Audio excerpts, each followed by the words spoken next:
Hello, everyone. My name is Suzanne Sanger, and I'm the Executive Director of the Sunshine Coast Conservation Association. On behalf of the SCCA, Rhizome Up Media, and the Green Film Series, I would like to welcome you to our 5th annual World Oceans Day event. We are hosting our Nemo Talks series from the territories of the Coast Salish peoples. The SCCA carries out our work to protect biodiversity in the territories of the Squamish, Shechelt, Pliamin, Klahoose, and Hamalko First Nations. I'm zooming in today from Chekwalt at Katsum in Gibson's Howe Sound. We are very grateful to live, work, and play alongside First Nations communities. We honor their deep connection with, understanding, and appreciation of nature. We recognize that traditional Indigenous knowledge doesn't live in the past. It is deeply rooted in the ancestral and eternal connections of First Peoples with their lands and waters. It is in this spirit of connection that we bring you the World Oceans Day Festival. Through the sharing of remarkable feature and short films, talks, and in-person events, we hope to inform, inspire, and cultivate connection between people and place, to raise awareness of the role of our oceans in our everyday lives and their connection with all living things. The Nemo Talk series aims to link up people with local projects to support restoration and conservation of marine resources and habitats on the Sunshine Coast and beyond. We thank you so much for joining us today and engaging in a good way. We are so pleased today to have Marina Stjepovic, community planner, and Mark Dalaire, planning technician from the District of Sechelt, with us to share a presentation on development permit areas in the District of Sechelt. Marina and Mark will share some insight into the strengths and shortcomings of DPAs as a tool for regulating development activities along the shorelines. The goal of this presentation is to create awareness of the possibilities for local government to work proactively with waterfront property owners and qualified professionals, and to increase awareness for property owners and community about how DPAs can be used to improve shoreline and foreshore habitat and ocean health. Marina, if you want to share your screen now, I'll ask everyone to make sure you're muted, and you can go ahead. All right, thank you very much. So yeah, today, in the spirit, today is our presentation about protecting the shoreline. In the spirit of World Oceans Day, which is about creating awareness about ocean issues, taking action to improve oceans, we're grateful for the chance to present to you about one important aspect of shoreline protection, and that is the role of local government using a land use regulatory tool called development permit areas. So yeah, my presentation goal here is really looking at the question, can local government make a difference in protecting shoreline habitat and waterfront property? So we're going to look at development permit areas, what they're about. We're going to look at Sechelt's development permit area for marine, foreshore, and shoreline areas. We'll talk about some examples and then highlight some strengths and shortcomings, followed by some closing remarks, and then allow some time for questions. Development permit areas come from the Local Government Act, which empowers local governments to designate areas as development permit areas. Basically, these are areas that require special consideration. The official community plan must clearly specify the justification for why we would do that and objectives for permit areas, as well as specific guidelines for how the objectives will be addressed. And all of that should be captured in the official community plan. Development permit areas are a way of informing landowners and developers about special characteristics of the area that's designated. And this comes from the community's aspirations as they're articulated in an official community plan. So they must obtain, when there are development permit areas designated, landowners or developers must obtain a permit before they can do works on those lands. Some developments may be exempted. For example, if it's limited to things like interior alterations, some maintenance work, minor repairs, and accessory buildings under a certain size. Those are examples. Development permits are a way of allowing for a detailed review of a proposal and for conditions that we might want to require that are specific to the land and the proposed development.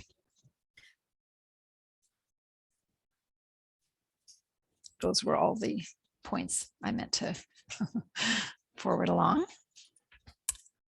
So Sechelt's development permit area is DPA 3, and Sechelt's community aspirations are in the official community plan.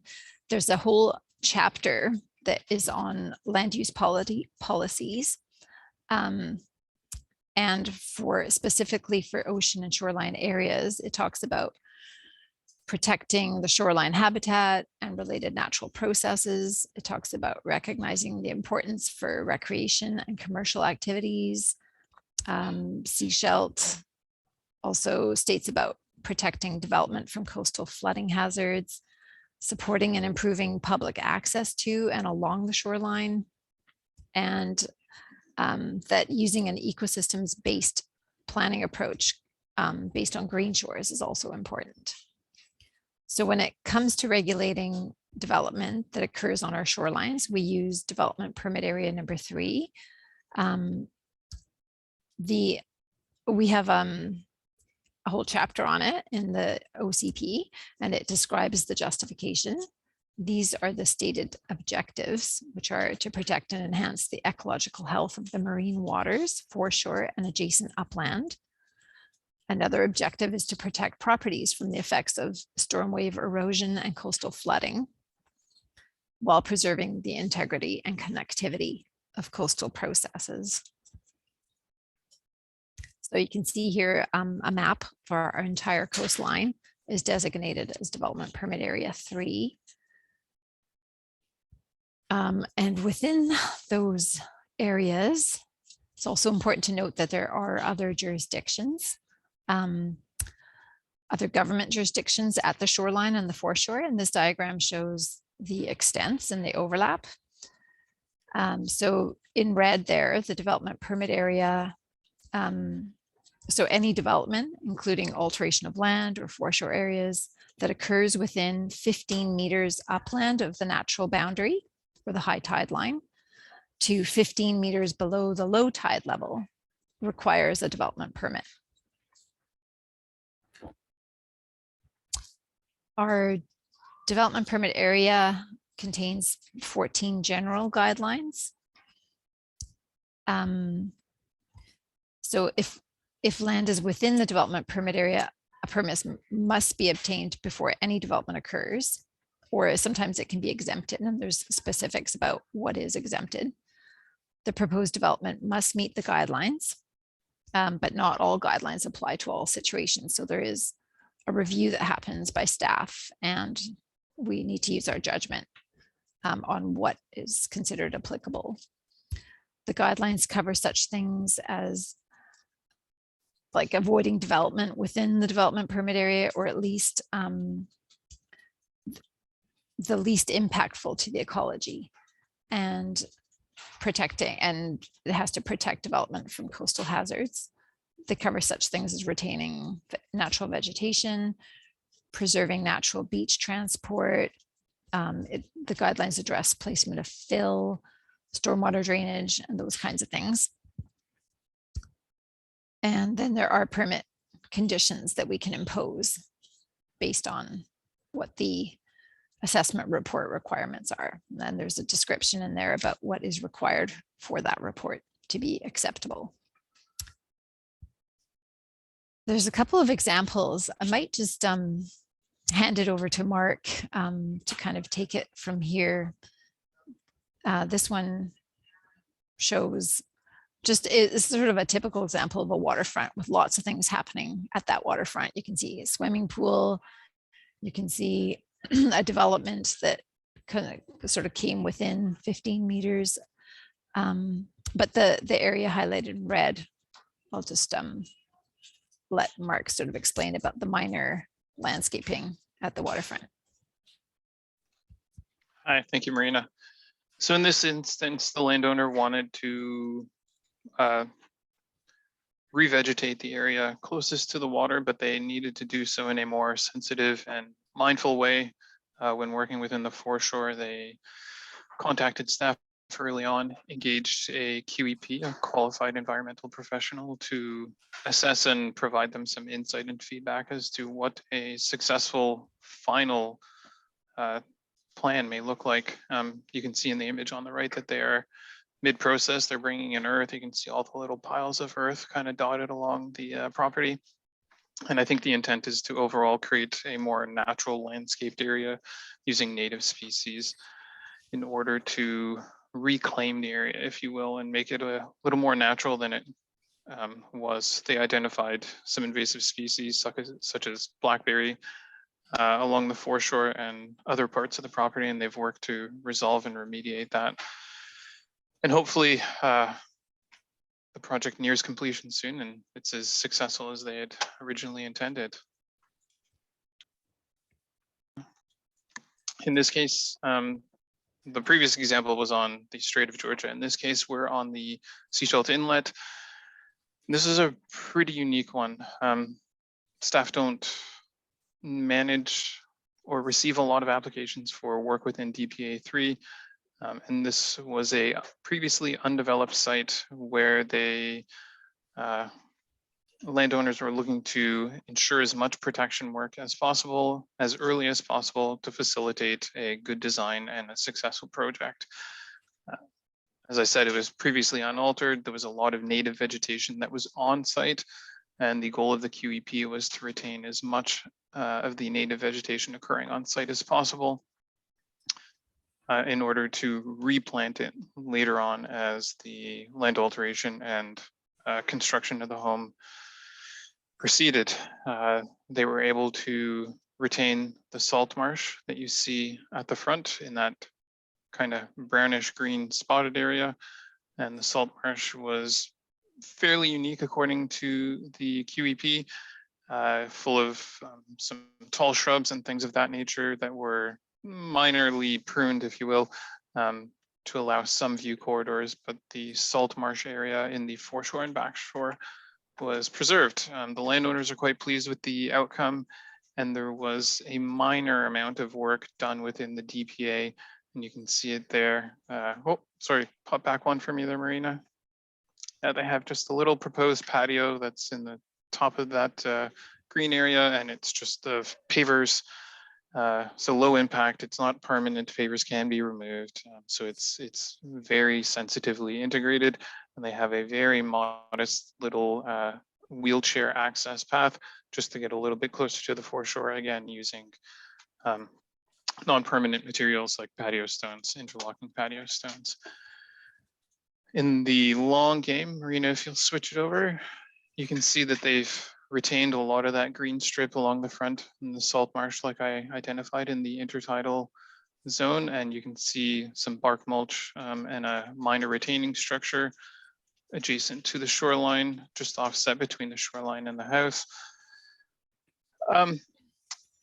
In contrast, you can see the property to the south has a significantly different yard, and this is a good example of how having DPAs in place and not having DPAs in place can produce different results. The property to the south was developed before our current development permit area guidelines and our current official community plan, and it resulted in a different outcome. You can see a similar outcome to the property to the north as the subject property that we were looking at. They stayed back, they retained that salt marsh. Not everybody has the same procedure, and I'm not precisely sure when that one was done, but you can see that there is some intent to ensure that the intertidal zone is protected through the development of the property. Marina, the next one. So some of the strengths of using development, I mean, we could show lots of examples, but the good thing about having a process such as this is that it informs property owners and developers because there's a designation on their land.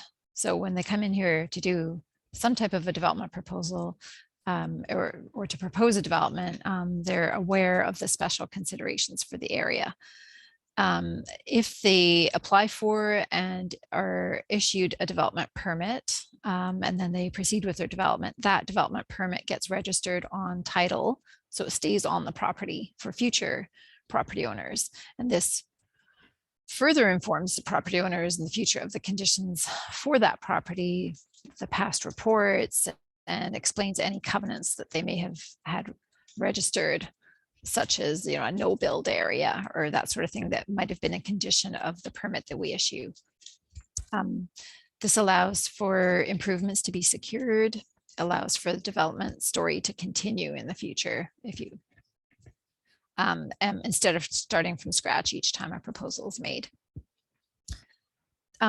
So secondly, development permit areas allow a specific and custom, sort of a customized review of development proposals. It allows for that level of customization which can benefit the property owner and the environment. And this is typically achieved with the assistance of qualified professionals. And those qualified professionals practice within their codes of ethics, their fields of expertise, and they can make recommendations. Number 3, it aligns with development activities. The conditions of a permit can guide how the development activities occur, and those are to stay within the objectives of the DPA, which is the community's goals. And fourthly, we feel that this provides consistency. It's a level playing field where all property owners must abide by the same rules. There are also some shortcomings. DPAs are only triggered if there's a development proposal. So that means a subdivision, alteration of land beyond a certain amount, or a building. Many shoreline habitats, which we may look at thinking this needs restoring, or like where there has been past impacts, they cannot be influenced by this local government tool. All of our shorelines in that case will not be green or brought up to a potential, brought up to the environmental potential that it could be. Examples of properties which adopted Greenshores principles also exist, but their property may be surrounded by retaining walls and situations on either side. I'll show you a picture in a second. There's also, it's challenging to enforce. There's many cases where development permit areas are not applied for, where works start without permits, whether because of its ignorance or just a choice. Damage can be difficult to repair or reverse. The local government may not have enough enforcement staff to handle all of these situations, because it then maybe like Sechelt only just got ticketing ability in the last couple of years. So before that, we couldn't even ticket for development permit areas for lack of adherence to it. We can double the application fees after the fact, and multiple fines can be issued in cases where people start work without a permit.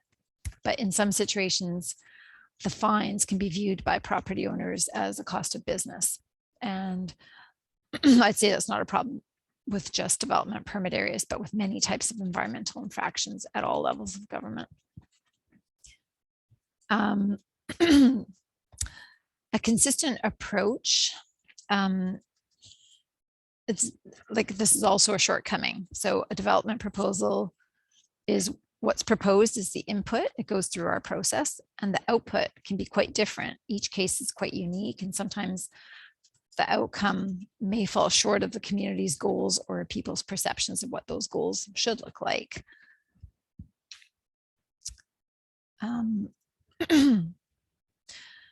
This one's an example of, it's a good example of how different properties develop next to each other. So this isn't Sechelt, it's from our neighboring Sunshine Coast Regional District area. It shows 3 properties or 3 pictures anyways of properties that are okay, now I'm going to show the picture that surrounds this Greenshores example. So there's this property here that was developed that kind of has adopted Greenshores principles, but it's surrounded by properties which have not. So as we're near the end of the presentation, I'm anticipating that the audience may have questions popping up in your minds. For closing remarks, I'd like to draw our attention back to the community aspiration. So if this is the goal, a Greenshores type of development or scenario, this property represents a way of living on the shoreline with respect for the strength of the ocean, for giving space for storms and tides to ebb and flow, for the marine life at its edge, and for which we depend on our food. This property respects the neighboring properties because it can affect the erosion of neighbors when walls are put up.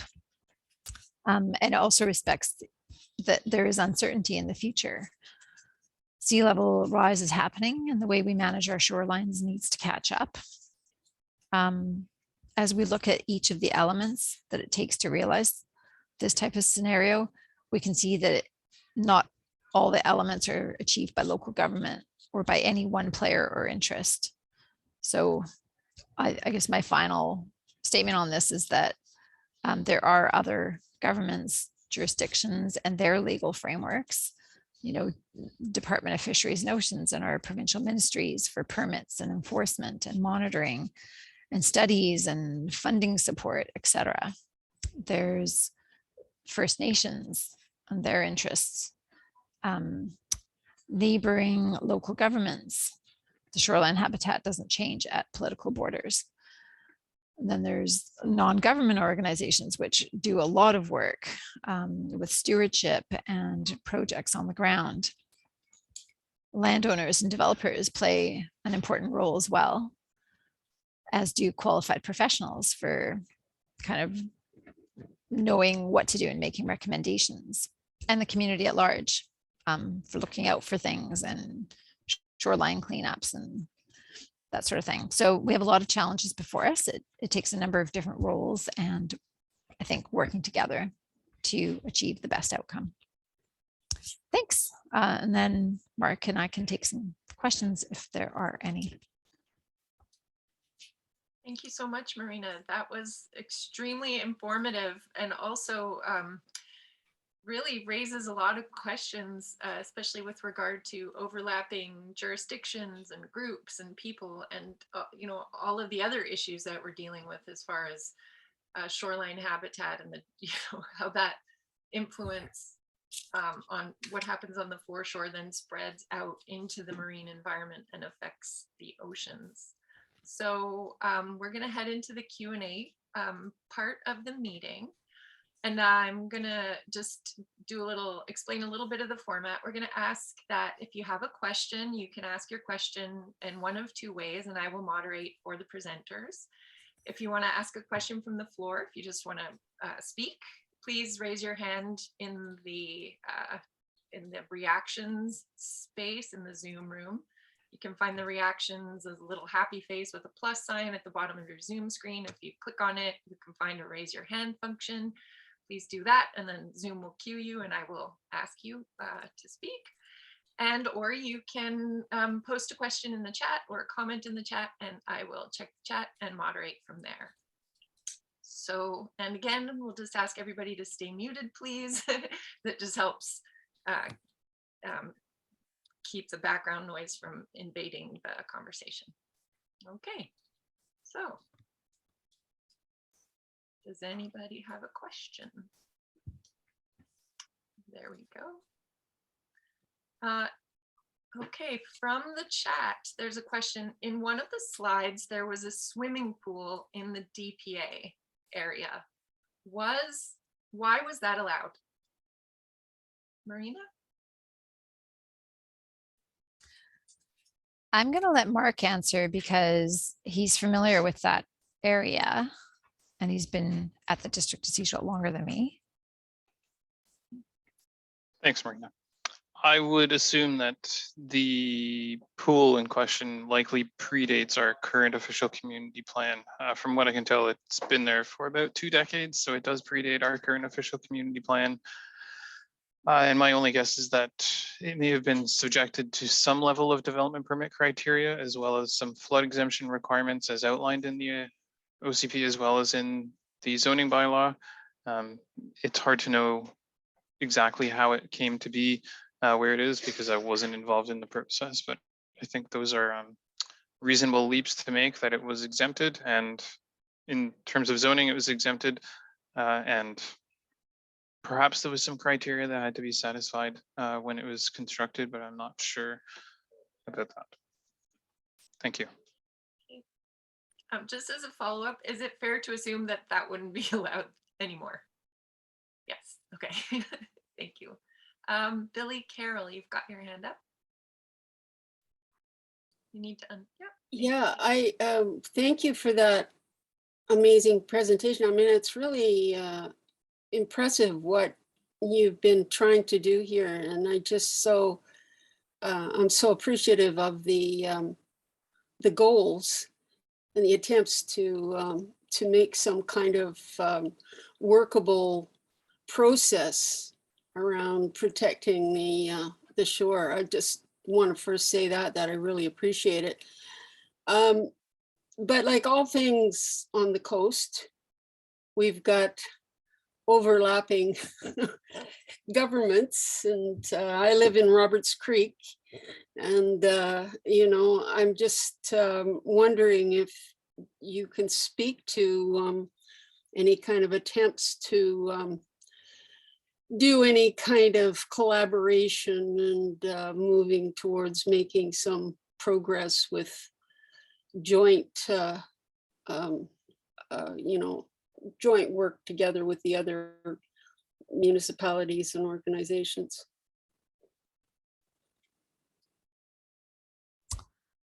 Yeah, I'll attempt to answer that. So I'm not sure how that would work because of the legislative framework. The Local Government Act specifically allows a local government to designate development permit areas for certain reasons. I'm not sure if there's an ability to do that under a regional growth strategy. I don't think there is, but I can't answer specifically.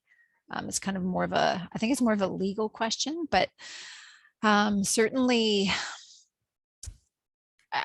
maybe the key is each community has to voice what are its goals through an official community plan. And as far as I'm aware, all the local governments on our, like the SCRD and the town of Gibson's all have official community plans. So it's just a matter of how the development permit areas are laid out, how they're justified, what the objectives are, and then the guidelines really have to be laid out so that each development can be assessed according to how they're meeting the guidelines. And that's a very legally bound procedure. It's laid out all in the Local Government Act. I think there's a role there though for like the Sunshine Coast Conservation Association is not bound by a local government act. There might be a role there to kind of bring parties together and compare and see if there's some harmonious outcomes. I'm going to jump in and say that's absolutely something that the SCCA is already starting to do through conversations with some folks in Half Moon Bay who are looking at trying to figure out what the development permit areas for their area are and how they apply, and starting to have that conversation about, well, wait a sec, you know, if we've got a DPA that says this and these are the criteria in the SCRD, well, what happens when you know, butt up against the District of Sechelt? And then, you know, on the other side, what happens when you bump up against the town of Gibson's? Is there an opportunity for these local governments to come together and say, hey, the District of Sechelt's got this really great, fulsome foreshore development permit areas guidelines. Is the town of Gibson's, are their DPAs missing something? Could the SCRD replicate? Could we all, come together and have that conversation around what's missing, what's working really well for you guys, what's not working well for other people, and sort of have that conversation. I think, if we had consistent rules across the coast when it comes to development permits and the technical pieces, there would be less division and more understanding and sort of respectful communication as well between parties, because sometimes these like development applications can be adversarial with community as well, and that's something that governments deal with a lot.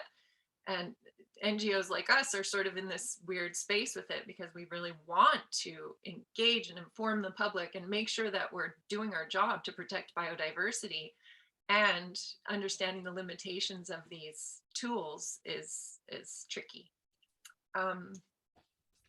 There is, just to say one final thing, there is an ability to address that sort of thing under a regional growth strategy. So that would sort of be an official way of doing that. I know there is some discussions currently underway about a regional growth strategy and some work towards that. Yeah, otherwise, I think we've said it. That's about it. There's a question from the chat from Leanne. What would happen if natural processes destroy existing walls, stairs, or other built structures within DPA 3?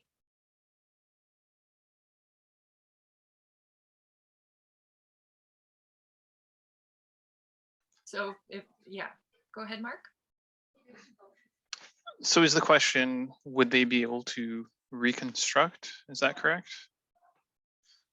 So I think the loss of that structure would provide rationale and an opportunity for one to reassess, do a condition assessment of what's occurring, what led to the event.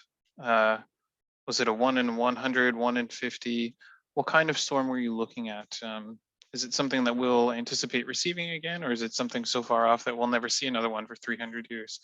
But I think it's a perfect opportunity for, like I said, that condition assessment, find out what's occurring here, and how can we make sure this doesn't happen again? And is it really a anthropogenic or unnatural protection that should be happening here, or is there a softer approach that could happen? And is there an opportunity to incorporate some natural infrastructure into this instead of an engineered wall, if you will? Not that engineered walls don't work, it's just, are there other opportunities to do something different to facilitate the same result? So it's hard to say exactly what would happen without that qualified environmental professional providing that insight as to what's occurring and what can be done here and what are best practices presently. Which leads to a couple more questions. Sorry, Marina, did you want to say something? Just in short, they would have to do another development permit area if they wanted to replace it. Right. So a whole new process, and then looking at, and that's part of the next question is exactly how can anyone judge in the face of climate change and sea level rise? So I guess the question arises, we see that the Sunshine Coast Regional District is moving on this climate adaptation planning, and the District of Sechelt and the town and all the various stakeholders are involved in that conversation. So I guess one of the questions is, how are we managing that now as we're seeing, these rapid increase in impacts on infrastructure, and whether it's through creeks or at the shoreline from climate change? This must just be a very tricky sort of juggling act for you guys to keep up with sort of current data, and how do you make those determinations about what can be built based on what's coming? Can you speak to that? I think we rely on qualified professionals that should be keeping up on this sort of thing. So we're limited by our existing guidelines for development permit area 3, and the hazards are incorporated into that. So it should come through in an assessment report. And whatever is sort of the standards for assessing that these days in the professional realm, they should be adhering to that. And we are starting to see some changes in what might have been brought forward in the past compared to what is coming forward today from those professional reports. And on top of that, yeah, the District of Sechelt and other provincial, but I guess it's kind of left to the local governments to do our own vulnerability assessments, and we're going to have to start doing some risk assessments and dealing with that question. We would hope to get more direction from the provincial government on that, because it's not just each local government dealing with its own situation. It's coming at us from it's a global problem really, but if we don't get anything in terms of there could be more funding support coming forward and direction and studies and all that would help, but we should be dealing with it soon. Yeah, it's or in the past. Everyone everywhere on every issue dealing with this question. So Greenshores, you've talked about Greenshores a few times in your presentations, and this to me is it's a really cool program. And maybe you could just talk a little bit more about it. It's my understanding of it is it's basically naturalizing the foreshore wherever there's an opportunity. And I heard you say in your presentation that the DPAs are really only applicable when someone applies for a permit through development. But I have to question, is there any way to sort of, I don't know, help open that process up and engage people in the conversation around green shoring without or outside of a full-scale development proposal? And we'll pop a link to the Greenshores website in the chat for everybody. So yeah, was that question clear, Marina? I guess so. We do have one of our guidelines for DPA 3, which is that all proposed development should be in accordance with the guidelines. So we're advocating that it be used and looked at. I think we've also tossed around some ideas about, maybe partnering with a non-government organization to put on some type of like a property makeover or some public awareness event. Yeah, we would be open to that for sure. It's not something that we would maybe take the lead on. But I think it's a good area to do some partnership work. That sounds awesome. Does anybody, sorry, I don't mean to monopolize. Does anybody else have any questions?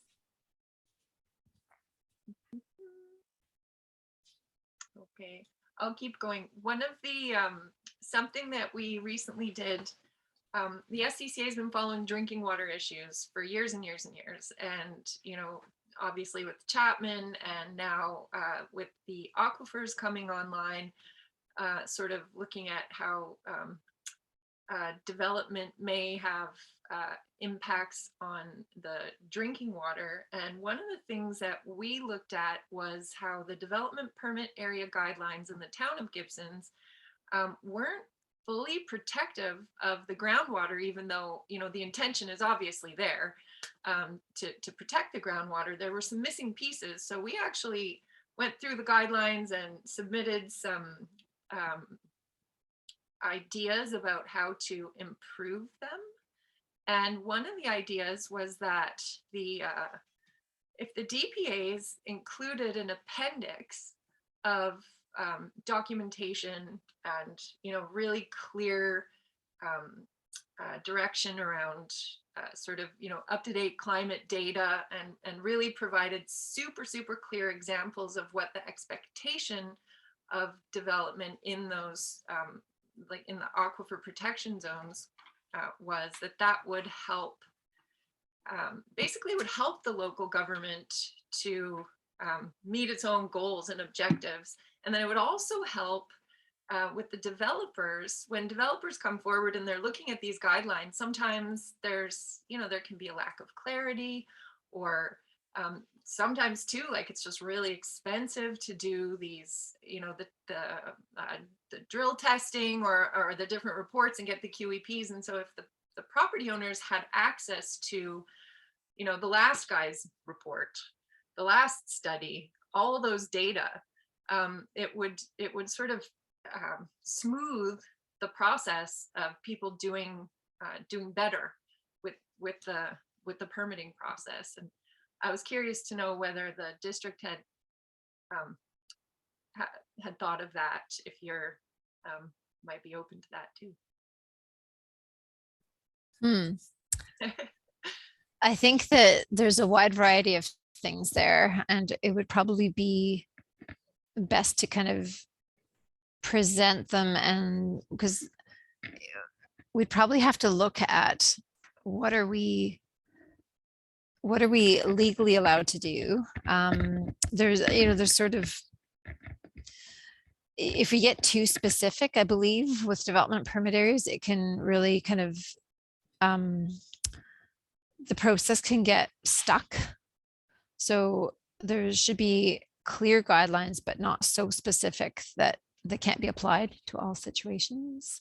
I'm getting a little bit out of my realm, but if we were to do any revisions to our development permit areas, we'd certainly have to look at the impact of, like, from the way the process works and what our abilities are, what kind of expertise do we have in-house.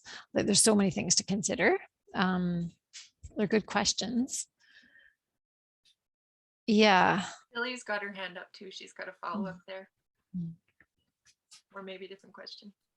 Yeah, I just wanted to make a quick comment. I really, I'm just really aware of, you mentioned doing some kind of public awareness work, and I just am so aware with I live right on Whitaker Bay near Camp Bing, and I'm just so aware of the fact that many people have no idea what a healthy, Foreshore is, or Waterfront is, and I just wanted to give my thumbs up to the idea of doing some public awareness stuff around that. Yeah. It actually helps, and that's one of the things I was hoping to get a huge audience, because the more people that understand this one tool, and if you're a waterfront owner, a lot of people may not understand that they're even in a designated development permit area. It's not until they come to the front counter and ask a question about, they want to get a building permit, and then they find out, oh, you actually need to do these things as well. And by going through our process, we can educate a landowner at a time. But yeah, like I said, sometimes it's after the fact. Yeah. When development has already occurred. Yeah. Just follow up on that. Yeah, I mean, this webinar is being recorded, so it will be available to a lot of people. So I think there will be people who look at it over the period of time. But I think maybe from the perspective of the SCCA and so on, we really could do a lovely piece about the just what a healthy waterfront is, and why it's, what happens there. I guess that's, so we could sort of go that direction as well. Thanks so much. And there are sometimes it's difficult to convince one property owner to do works because it costs a lot of money, but if you can kind of come at it from their angle of saying this actually is less cost, or it may protect your property better than what you're thinking. Sometimes it's lower cost. I think putting the information out there, and I would be interested in examples too, like examples that worked. And there's lots of different ones. They don't all look the same in the end. Yeah, you had what did you call it? Property makeovers. I love Mhm. that. That just sounds really like something that it's catchy, that would catch people's interest to say like, here, people could show off their really good examples.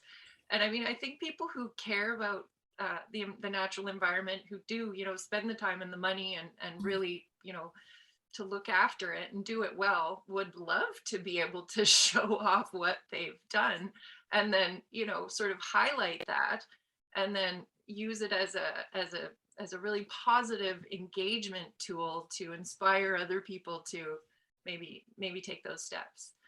Because it's one of these things where when you get into you get backlash sometimes, and people don't always like to be told what they're allowed to do on their properties. And so even though that's the way it is, sometimes there's just a better approach, and informing and engaging and inviting people to do better. I think that's something we could totally work on. And I think it's a conversation we could have, across the spectrum, like bring in the town and the SCRD and, really start having that conversation about how to inform people by, these positive ways. So we'll definitely, I think we should follow up on this, you guys, and Great. a new project. Mm-hmm. And yes, Billy's so right. The whole purpose of these talks is to engage and connect and inform. And so this presentation and this conversation will be posted up on our YouTube channel and on the website and shared. And we'll stick all the links in the comments when we post it up online. And we're coming to the end of our hour. So I just really wanted to say, huge thanks, Marina and Mark, for coming out and for sharing this with us. It's really not, development permit areas aren't the sexiest thing. So I think people, aren't, just really don't know about it, don't know what tools are at their disposal and what they can do. So I think this is a really great start in helping to inform the public and start this conversation. You guys are doing a great job, and I'm so happy to have you at the District of Sechelt. So that's really wonderful. I also want to thank everybody who came to the talk and everybody who's going to hear it after for really engaging and sharing this information and this program with us for World Oceans Day. As well, the District of Sechelt has been supporting the SCCA's World Oceans Day event since it started. So we're really grateful to the district for all the support you've shown us for so many years as we build this program, and so thanks a lot for that. Also, this year we were sponsored by the credit union, which is pretty cool, and so we're grateful to them for helping support the program. Also, the SCCA has this amazing group of folks that were the World Oceans Day working group. And we've had a committee, a marine committee for many years. And Marina, you participated on that for a long time, and we really value your input and your support.